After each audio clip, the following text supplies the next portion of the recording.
नमस्कार मित्रों, आप सभी का हमारे ज्ञानवर्धन चैनल में बहुत बहुत स्वागत है। इस चैनल में आपको JCERT तथा NCERT के कक्षा 6वीं से 10वीं तक के विज्ञान, गणित, सामाजिक विज्ञान आदि विषय के हस्तलिखित नोट के साथ वीडियो उपलब्ध कराई जाएगी, जिससे आपको तैयारी करने में आसानी हो। तो आज हम पढ़ने वाले हैं कक्षा 6वीं की इतिहास किताब की अध्याय 1, कब, कहाँ और कैसे। तो बिना विलंब किए अब इसे स्टार्ट करते हैं। यदि हमारे चैनल को सब्सक्राइब नहीं किए तो प्लीज़ चैनल को सब्सक्राइब करें और अपने दोस्तों के साथ ज़्यादा से ज़्यादा शेयर करें।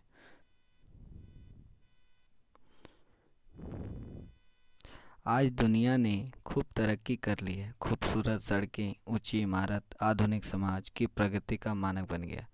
यानी कह रहे हैं इसमें कि आज दुनिया की अगर तरक्की देखा जाए, यानी विकास देखा जाए, तो बहुत ज़्यादा, बहुत तेज़ी से आगे बढ़ रही है। जैसे कि हम लोग देखते हैं बड़ी बड़ी सड़कें, ऊंची इमारत। तो इन चीज़ों में आज देखा जाए आधुनिक समाज जो है वो बहुत तेज़ी से आगे बढ़ रहा है।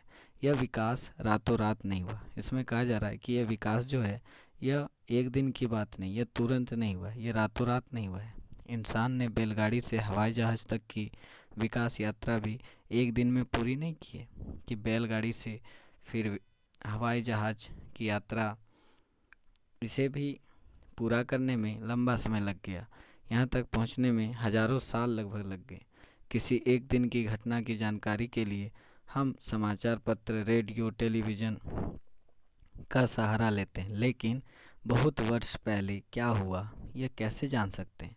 तो आइए इनकी जानकारियों के लिए हम इतिहास का अध्ययन करेंगे। इतिहास 3 शब्दों से मिलकर बना है। इति जोड़ ह जोड़ हास, जिसका अर्थ है ऐसा निश्चित रूप। क्या होता है इसका अर्थ? ऐसा निश्चित रूप से हुआ है। ये होता है इतिहास का अर्थ, याद रखिएगा मित्रों। अब इसमें कह रहे हैं कि अतीत की कहानी है इतिहास। यानी जो अतीत की कहानी हम अक्सर सुनते हैं बड़े बुजुर्गों से, वही इतिहास कहा जाता है। यानी बीते दिनों के मानवों की कहानी को इतिहास कहा जाता है। वर्तमान को समझने के लिए इतिहास का महत्वपूर्ण योगदान रहता है। हमारे पूर्वजों का जीवन कैसा था, उन्हें किन परेशानियों का सामना करना पड़ता था, उसका हल वे कैसे निकालते थे। यानी कोई भी समस्या आती थी तो हल कैसे निकालते थे, अतीत में कहाँ रहते थे, वे लोग क्या खाते थे, उनका पहनावा कैसा था, उनके घर की बनावट कैसी थी। उस समय शासक के अतिरिक्त व्यापारी, कारीगर, किसान, पुरोहित, मजदूर सभी समाज के महत्वपूर्ण अंग होते थे। उनके विषय में जाने बिना हम समाज को सही ढंग से नहीं समझ सकते। इसीलिए इतिहास में अब समाज के केवल उच्च वर्गों का ही नहीं, बल्कि निचले स्तर के लोगों के कार्यों और रुचियों को भी जानने का प्रयास किया जाता है। यानी आज अगर हम देखें तो इतिहास केवल राजाओं के बारे में या बड़े बड़े लोगों के बारे में नहीं दिया रहता, उसमें निचले स्तर के जो निम्न वर्ग के लोग हैं उनके जीवन शैली, उनके कार्य, उनकी रुचियों के बारे में भी दिया जाता है और इनका अध्ययन भी हम करते हैं। वास्तव में पहले इतिहास में ज़्यादातर तारीखों, घटनाओं, विशेषकर राजनीतिक घटनाओं की भरमार रहती। अब इतिहास में जीवन से जुड़े विभिन्न पहलुओं का अध्ययन किया जाता है और जो इतिहास के जानकार होते हैं, मतलब जिन्हें इतिहास के बारे में हर चीज़ हर चीज़ की जानकारियाँ होती है, उसी को कहा जाता है इतिहासकार। यानी इतिहासकार कौन होंगे? इतिहास को जानने वाला, जो इतिहास के जानकार होते हैं। याद रखिएगा, एक शब्दों में इतिहास के जानकार को इतिहासकार कहते हैं। इसमें सवाल पूछ रहा है, एक सवाल है, आप लोग कमेंट बॉक्स में बताइएगा। यदि आप हज़ारों साल पहले गुफाओं में ज़िंदगी गुजारते तो आपके पास खाने के लिए क्या साधन होते? वो अनुमान लगा के बताना है कि आज से 1000 साल पहले अगर आप गुफा में रहते तो आपके पास जो खाने का साधन होता वो क्या होता? क्या आज जैसी जो हम पौष्टिक आहार खाते हैं पकाकर, वैसी होती या कुछ और? यह जीवन कष्टकारी होता या आनंदमय? यह हमें कमेंट बॉक्स में लिख के बताइएगा। तो चलिए मित्रों आगे बढ़ते हैं। अब इसमें कहा जा रहा है क्यों आवश्यक है इतिहास का ज्ञान, यानी इतिहास का ज्ञान हमें क्यों लेना चाहिए, इतिहास पढ़ने से हमें क्या क्या लाभ होता है। तो देखिए, धरती पर धरती पर मानव का जीवन का अस्तित्व कई लाख वर्ष पहले, अगर देखा जाए धरती पर मानव जीवन का अस्तित्व तो कई लाख वर्ष पहले ही हो गया। हम अपने वर्तमान का अध्ययन अतीत के ज्ञान के बिना नहीं कर सकते। इतिहास से सबक लेकर हम अपने वर्तमान को बेहतर करते हैं। यानी हम वर्तमान का अध्ययन अतीत के ज्ञान के बिना कर पाना संभव नहीं होता। मतलब अगर आपको वर्तमान का अध्ययन करना है तो अतीत का ज्ञान आवश्यक है। बिना अतीत के ज्ञान का आप वर्तमान समय में अध्ययन नहीं कर सकते। इतिहास से और सबक लेकर हम अपने वर्तमान को बेहतर भी बनाते हैं। जैसे कोई भी घटना या समस्या जो अतीत में हुआ है उसको देखकर हम सीखते हैं, उससे हम त्रुटियां जो होती है उसको सुधार करते हैं। अतः इतिहास अतीत को समझने का प्रयास है। इतिहास में हम न सिर्फ अपने देश के बारे में पढ़ते हैं बल्कि दुनिया के अन्य देशों के बारे में भी पढ़ते हैं। जैसे इतिहास जब पढ़ते हैं तो केवल हमारे देशों के बारे में नहीं होता बल्कि दुनिया भर में अलग अलग देशों की घटनाएं होती है, अलग अलग देशों की संघर्ष की कहानियाँ होती है, लोगों की आज़ादी की कहानियाँ होती है। ये सारी घटनाएं हम लोग पढ़ते हैं, उनकी संस्कृति से भी परिचित होते हैं कि अलग अलग देशों की रीति रिवाज कैसी थी, परंपराएं कैसी थी, धर्म कौन कौन से धर्म अपनाए जाते थे, कौन कौन से अलग अलग जगहों पे कौन कौन से त्यौहार मनाए जाते हैं। महान लोगों की जीवनी और उनकी शिक्षाओं को पढ़कर उनसे प्रेरणा भी प्राप्त करते हैं। यानी कहा जा रहा है कि इतिहास से हम कई बार महान जो लोग होते हैं उनकी जीवनियों को पढ़कर हम लोग कई बार प्रेरणा भी लेते हैं। जैसे कई लोगों के लिए स्वामी विवेकानंद मार्गदर्शक के रूप में देखा जाए तो उन्हें मानते, मार्गदर्शक मानते और उनके राह पर चलते हैं। कई लोग हमारे देश के जो क्रांतिकारी लोग हैं उनके आदर्शों, उनके मार्ग पर चलते हुए अपना रास्ता निकालते हैं। इस तरह से देखा जाए तो लोग जो हैं, महान लोगों की जीवनी, अतीत में जो महान लोग हुए उनकी जीवनी से और उनकी शिक्षाओं को पढ़कर प्रेरणा प्राप्त करते हैं।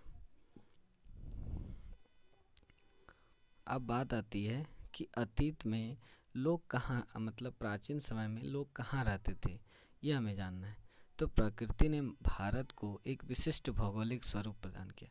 अगर प्रकृति देखा जाए तो भारत को एक विशिष्ट भौगोलिक रूप दिया है। यानी भारत का जो आकार है, आकार प्रकार, वह एक विशिष्ट रूप से है।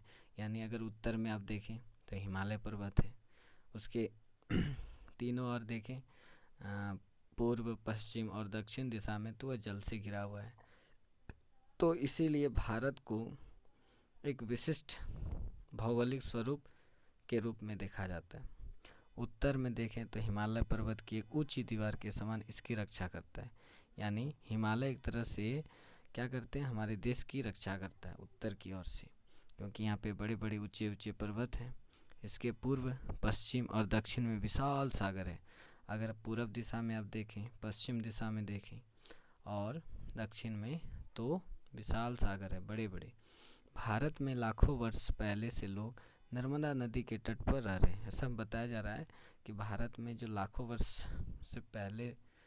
वर्ष पहले से जो लोग रह रहे हैं वह नर्मदा नदी के तट पर रह रहे हैं। अपने भोजन के लिए वे जड़ों, फलों, जंगल के अन्य उत्पादकों का संग्रह किया करते हैं। यानी बताया जा रहा है कि पहले जो लोग भोजन के लिए अलग अलग जगहों पे भटकते थे और पेड़ की जो जड़ है, फल है और जंगल से प्राप्त होने वाले जो उत्पाद है उसको संग्रहित करते थे और अपना भोजन खाते थे। यहाँ पे एक मानचित्र दिया है, देखिएगा। यहाँ पे पूछ रहे हैं कि मानचित्र 1 में नर्मदा नदी का पता लगाइए। यहाँ पे देखिए मानचित्र 1 में नर्मदा नदी का पता लगाइए। तो चलिए देखते हैं। अगर आप देखें यहाँ पे तो ये देखिए नर्मदा नदी है, इधर से बह के जा रही है।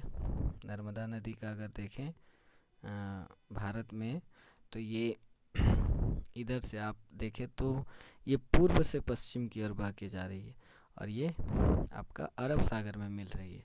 नर्मदा नदी जो है वो पूर्व से होकर बह रही है, पश्चिम की ओर जा रही है और अरब सागर में जाके मिल रही है। याद रखिए भारत की दो बड़ी नदियाँ नर्मदा और तापी। इसके नीचे आप देखिए तापी, ये रहा तापी। ये नदियाँ भी बह के अरब सागर में मिलती है। तो दो बड़ी नदियाँ नर्मदा और तापी भारत की ऐसी नदियाँ जो पूर्व से पश्चिम की ओर बहती है। बाकी अन्य नदियों में अगर आप देखें तो सब आपकी इधर बह रही है, बंगाल की खाड़ी की ओर जा रही है। सब पश्चिम से पूरब की ओर बह रही है और बंगाल की खाड़ी में मिल रही है। ये नदियाँ देखिए, ये गोदावरी है, ये महानदी है, ये गंगा यमुना। अगर आप गंगा नदी को देखें, ये देखिए गंगा नदी इधर से मैदानी क्षेत्रों से होकर हुए, फिर यमुना नदी, सोन नदी, इधर आप महानदी को देख लीजिए, गोदावरी को देख लीजिए, कृष्णा नदी को देख लीजिए, सब बंगाल की खाड़ी में जाके मिलती है।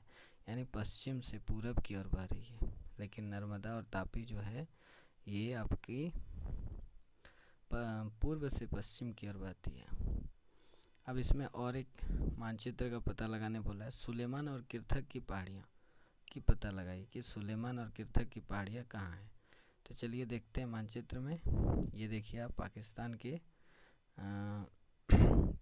के अगर आप पाकिस्तान और अफ़गानिस्तान के बीच का जो बॉर्डर दिख रहा है, ये अगर आप देखें तो यहाँ पे देखिए ये इसका बॉर्डर है पाकिस्तान और इधर ये आपका अफ़गानिस्तान। ये रहा आपका किरथर की पहाड़ी और ये सुलेमान। तो इन क्षेत्रों में जो है पहले पहले कुछ ऐसे क्षेत्र थे यहाँ पे जहाँ पे 8000 वर्ष पूर्व गेहूँ और जौ जैसी फसलों को उपजाना प्रारंभ किया और फिर यहाँ के जो लोग थे भेड़ बकरी गाय बैल जैसे पशुओं को पालतू बनाना शुरू कर दिया और ये लोग गांव में रहते थे। यानी ये लोग ग्रामीण इलाकाओं से बिलोंग करते थे और यहाँ अगर देखा जाए फसलों का जो उत्पादन है वो 8000 वर्ष पूर्व हो चुका था और इसमें गेहूँ और जौ जैसी फसलें मुख्य थी, गेहूँ और जौ। और यहाँ के लोग जो हैं पशुओं को भी पालते थे। और कौन कौन सी पशु, याद रखिएगा, भेड़ बकरी और गाय बैल, ये सारे पशु यहाँ पालते थे। ये लोग गांव में रहते थे।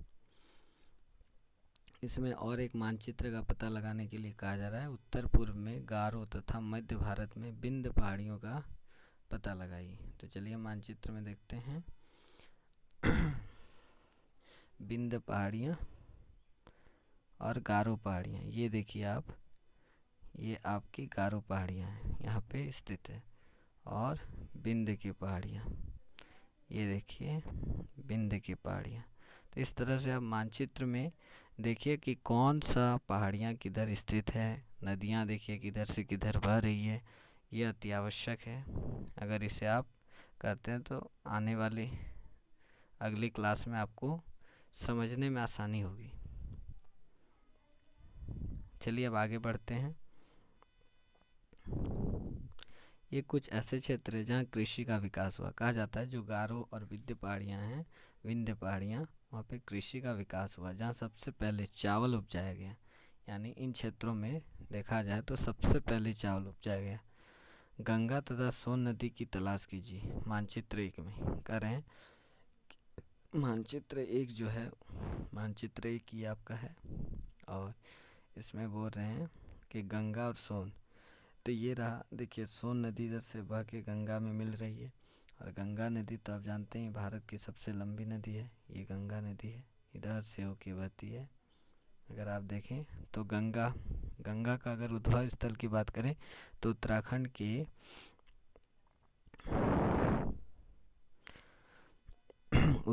के यहाँ पे 2 नदियाँ का संगम होती है, एक गंगोत्री और एक भागीरथी और एक अलकनंदा और एक भागीरथी। और यहाँ पे दोनों नदियाँ मिलती है और जब ये 2 नदियाँ अलकनंदा और भागीरथी मिलती है तो ये कहलाती है गंगा। और ये गंगा भारत के उत्तरी मैदानों से होकर गुजरती हुई बंगाल की खाड़ी में जाके मिलती है। और यहीं पे आप देख सकते हैं कि इसके नीचे सोन नदी है। सोन नदी इसकी सहायक नदी है और इधर से गंगा में मिलती हुई ये भी बंगाल की खाड़ी में गिरती है।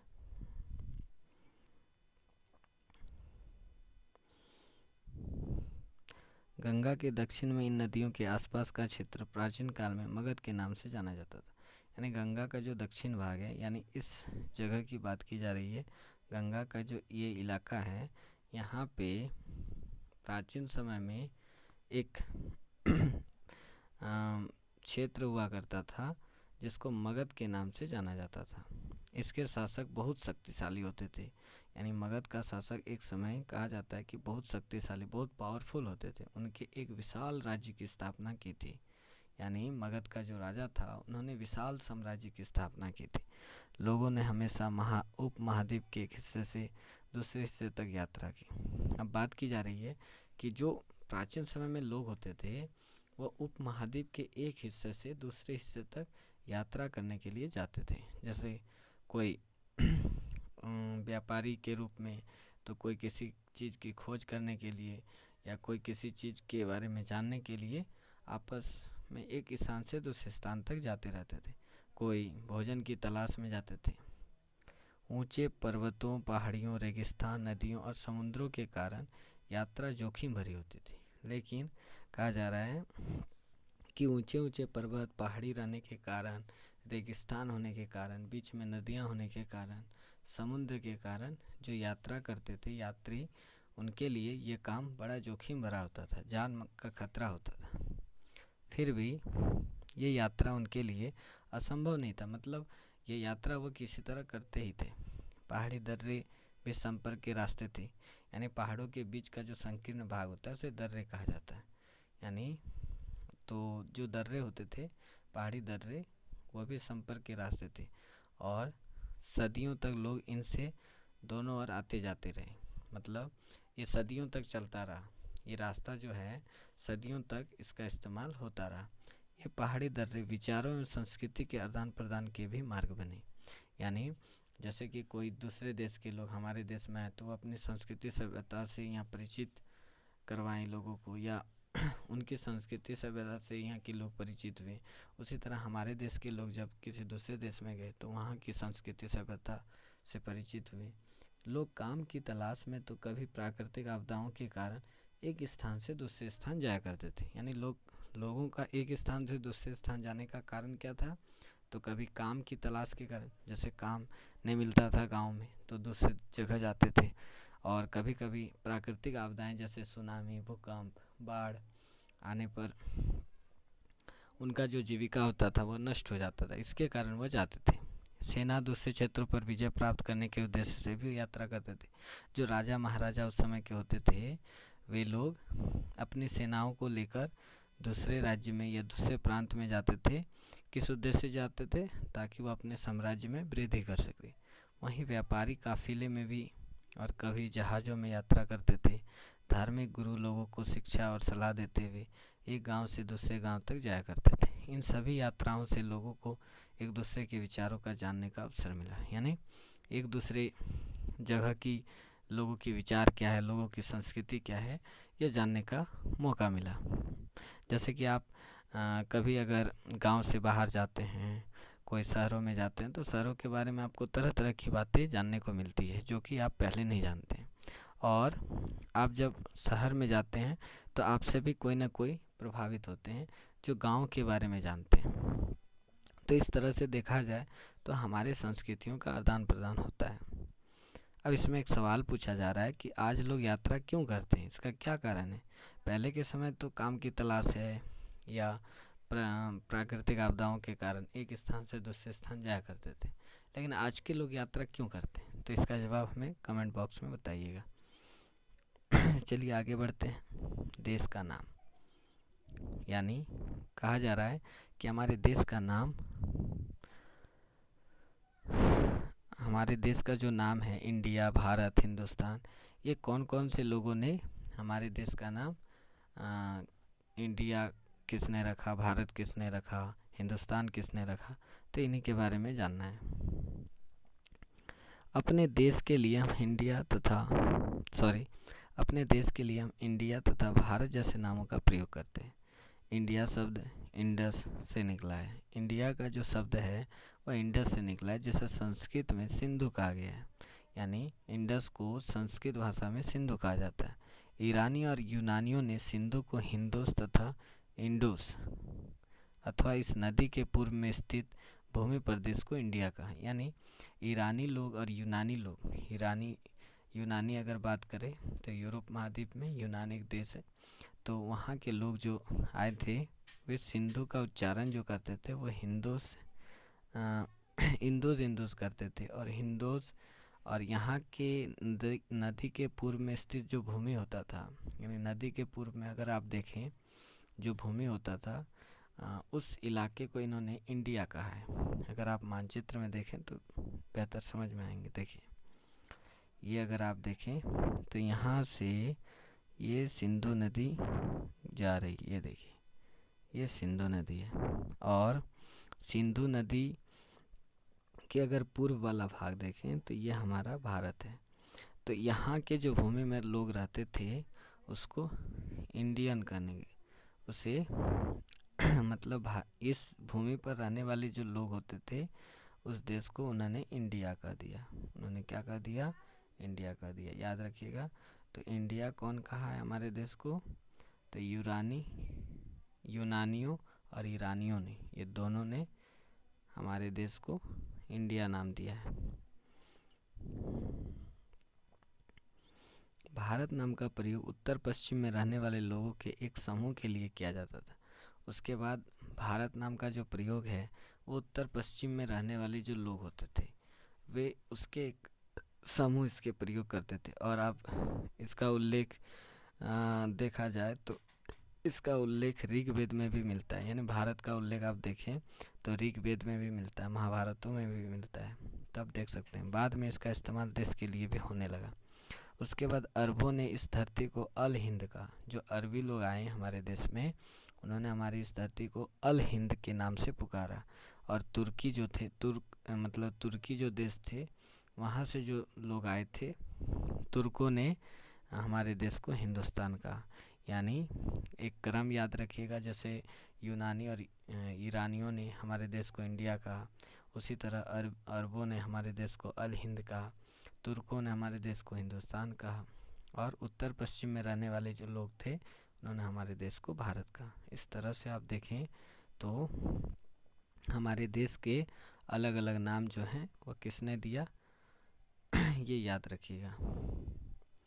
अब इसमें एक सवाल आता है कि पुराने समय में भारत को किन किन नामों से जाना जाता था और क्यों जाना जाता था। तो ये आप बता करके हमें कमेंट बॉक्स में जवाब दीजिएगा। चलिए आगे बढ़ते हैं। भारत उपमहाद्वीप। भारत दक्षिण एशिया में स्थित भारतीय उपमहाद्वीप का सबसे बड़ा देश है।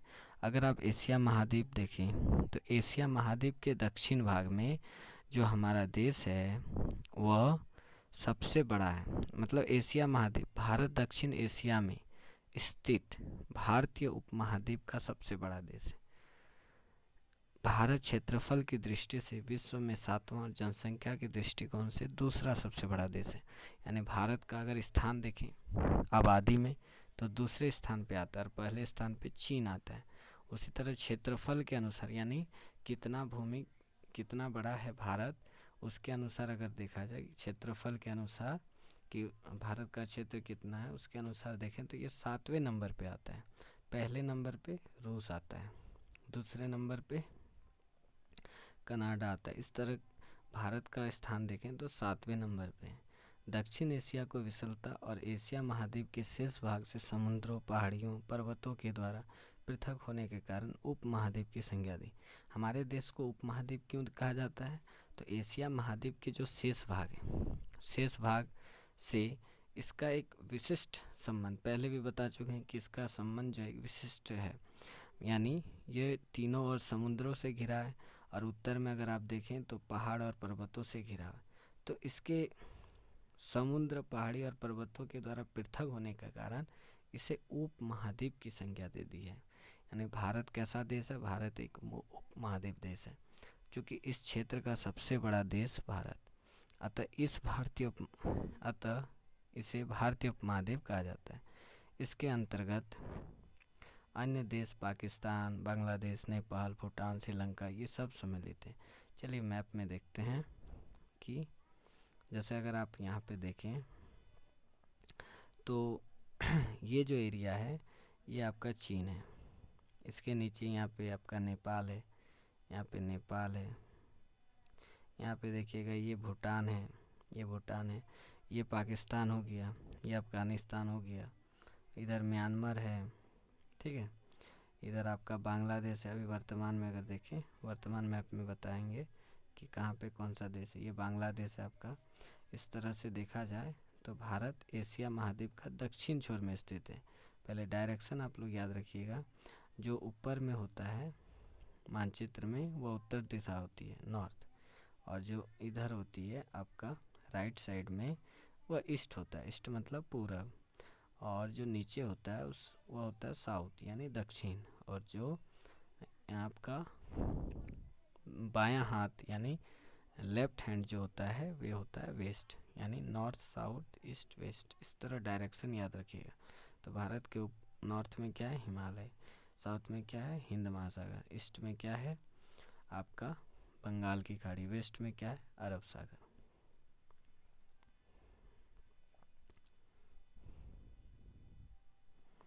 काल निर्धारण, चलिए अब जानते हैं कि काल निर्धारण कैसे किया गया है।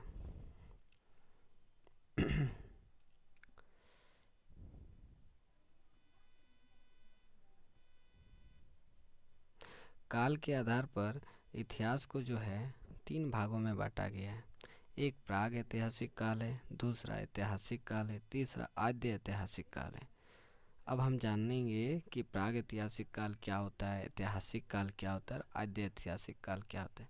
तो इससे पहले जान लेते हैं कि ये वर्गीकरण क्यों किया जाता है, इसको अलग अलग भागों में क्यों बांटा जाता है। तो देखिए, जितने भी चीज़ आप पढ़ते हैं तो उसको इसलिए बांटा जाता है ताकि वो आप चीज़ अच्छे से समझ सकें। उसका वर्गीकरण करने के उद्देश्य यही होते हैं कि उन चीज़ों को हम अच्छे से गहन अध्ययन कर सकें और समझ सकें कि अलग अलग काल में, अलग अलग समय में क्या की विशेषता रही।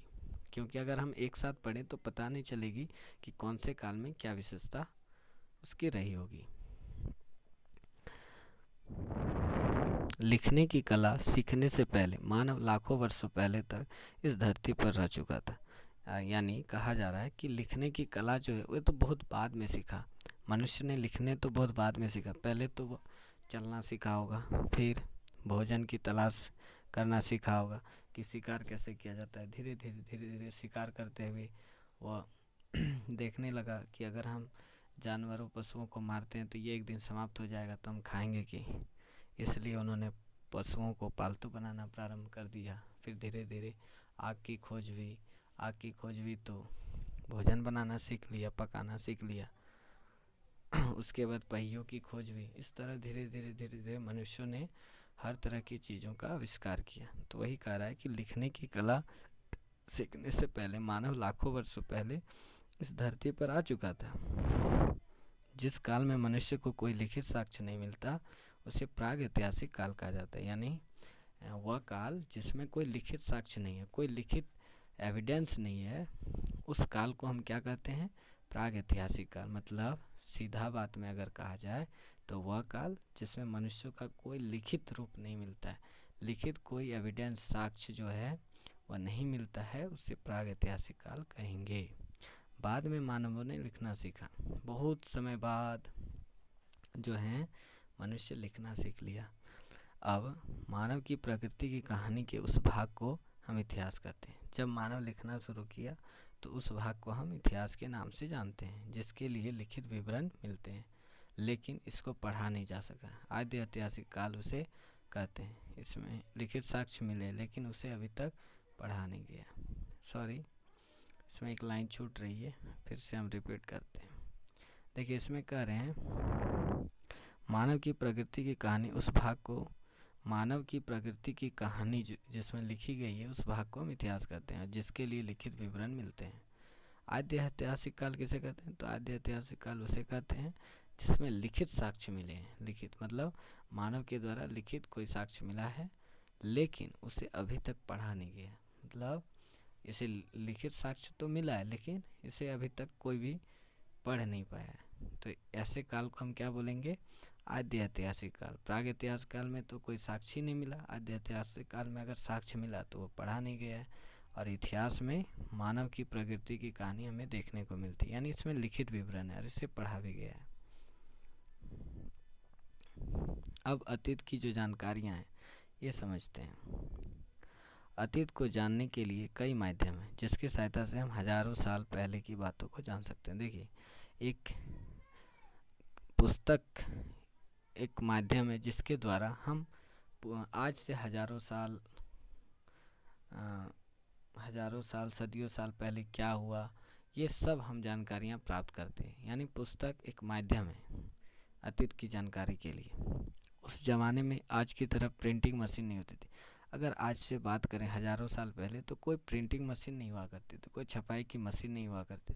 आज जितनी सुविधाएं उपलब्ध है, आज जितनी टेक्नोलॉजी डेवलप है, उतनी पहले के समय नहीं हुआ करती थी। इसीलिए इन पुस्तकों को हाथ से लिखा जाता था। यानी आज के समय कोई हाथ से लिखेंगे पुस्तक? नहीं लिखेंगे। अगर लिखेंगे भी तो अगर बहुत सारी चाहिए किताबें तो वह हाथ से नहीं लिख सकते हैं, क्योंकि इसमें बहुत ज़्यादा समय भी लगता है।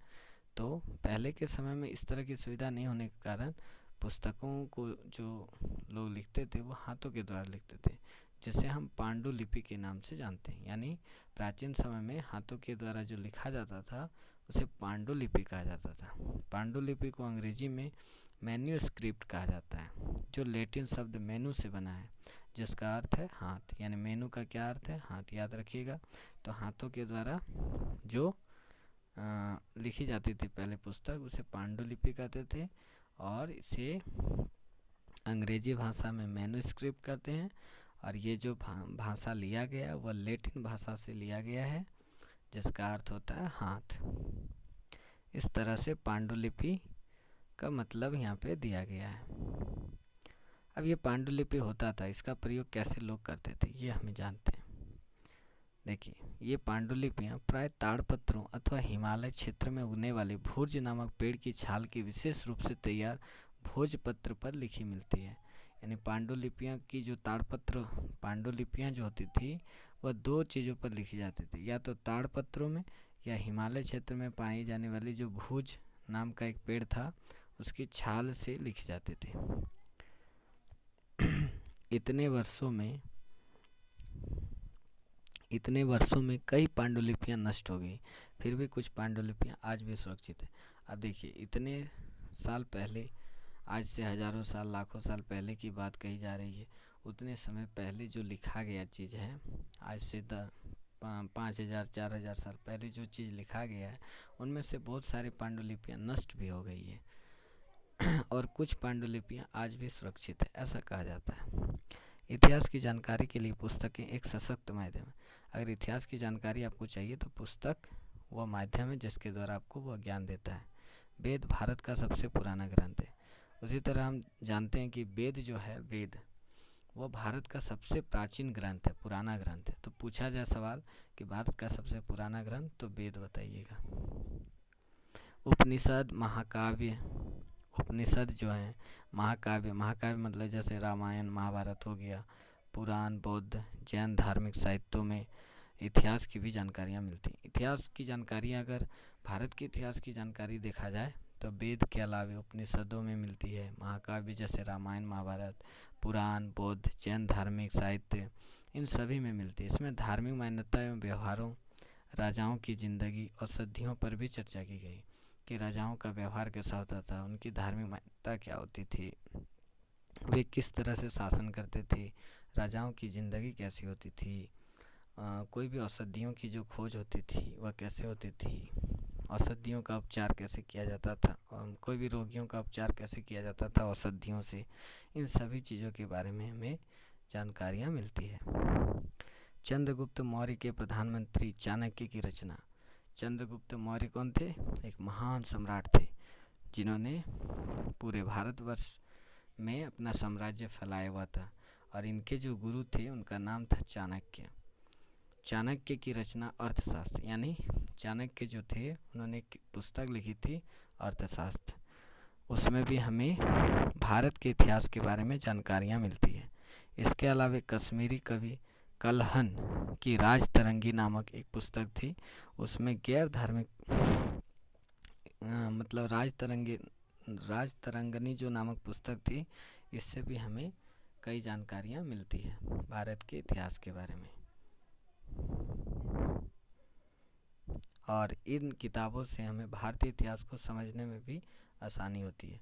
कई विदेशी लेखकों ने भी भारतीय इतिहास के बारे में लिखा है। प्राचीन भारत के भारतीय इतिहास के बारे में ज़्यादातर जानकारियाँ हमें पुरातत्व विभाग द्वारा जुटाए गए सबूतों से मिलती है। यानी इसके अलावा अगर पुस्तक के अलावा देखा जाए इतिहास की जानकारी, तो हमें पुरातात्विक विभाग के द्वारा जो जुटाए गए सबूत है, जैसे मिट्टी का बर्तन, आपका हो गया आभूषण, स्मारक, सिक्के, पत्थर, धातु की औजार, कोई भी प्रतिमा जैसे मूर्तियाँ हो गया, उसके बाद चित्रकला जो होती है, इन चीज़ों से हमें कई प्रकार की जानकारियाँ मिलती हैं। यानी प्राचीन काल के जो अवशेष होते हैं, प्राचीन काल के जो अवशेष जो पुरातात्विक विभाग से जुटाए जाते थे, इससे भी हमें इतिहास की कई सारी घटनाओं की जानकारियाँ मिलती है।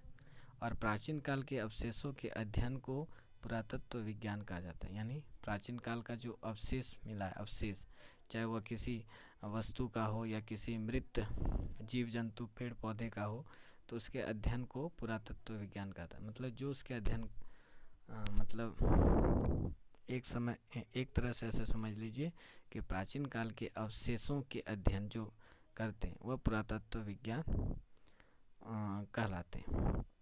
अवशेषों के स्मारक, सिक्के, मिट्टी के बर्तन, पत्थर, धातु के औजार, प्रतिमाएं, अन्य प्रकार की चीज़ें इसमें शामिल की गई है। तो यहाँ पे कुछ चित्र दिए, ये आप देख सकते हैं। ये आपकी प्राचीन नगर से प्राप्त जो है पात्र हैं, और ये आपके चांदी के सिक्के। ये देखिए चांदी के सिक्के पहले किस तरह के हुआ करते थे, और ये एक आप देख सकते हैं किस तरह के मिट्टी के बर्तन हैं। तो ये सब उनके साक्ष्य मिले हैं, और इनको जो अध्ययन करता है उसे पुरातत्व विज्ञान कहते हैं, याद रखिएगा।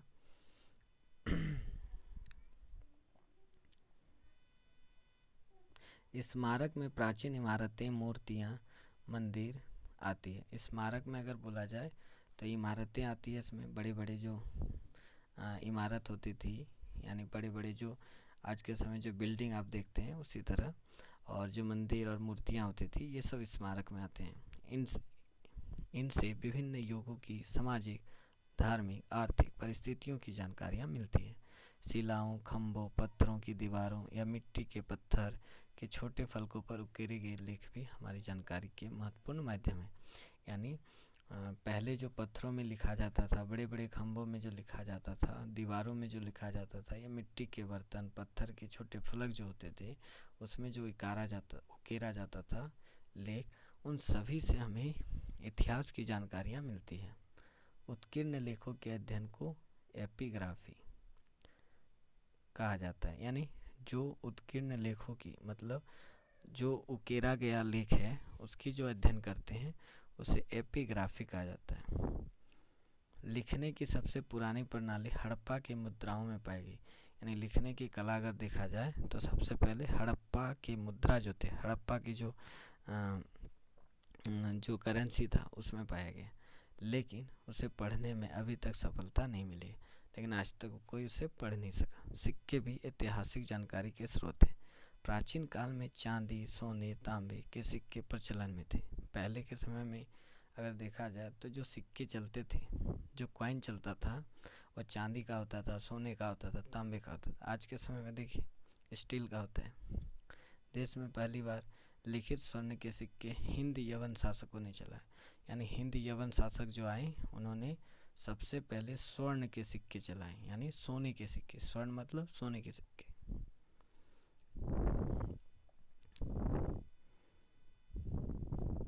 हस्तलिपियाँ भी प्राचीन काल की जानकारी का एक स्रोत है। पाली और प्राकृत भाषाएं अब हमारे देश में कम बोली जाती है, लेकिन पहले यह एक समय में बहुत ज़्यादा प्रचलित थी।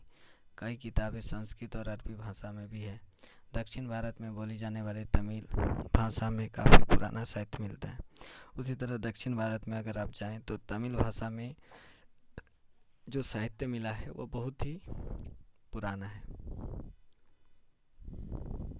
सिक्कों का अध्ययन इसमें थोड़ा सा दिया, ये देख लीजिए। सिक्कों के अध्ययन को न्यूमिस्मेटिक्स न्यूमिस्मेटिक्स अर्थात मुद्रा शास्त्र कहा जाता है।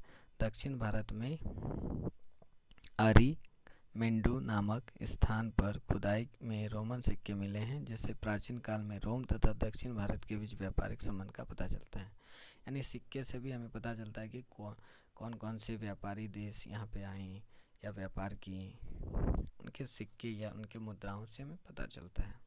तो इस तरह से जो सिक्कों के अध्ययन करते हैं उसे न्यूमिस्मेटिक्स कहा जाता है, याद रखिएगा।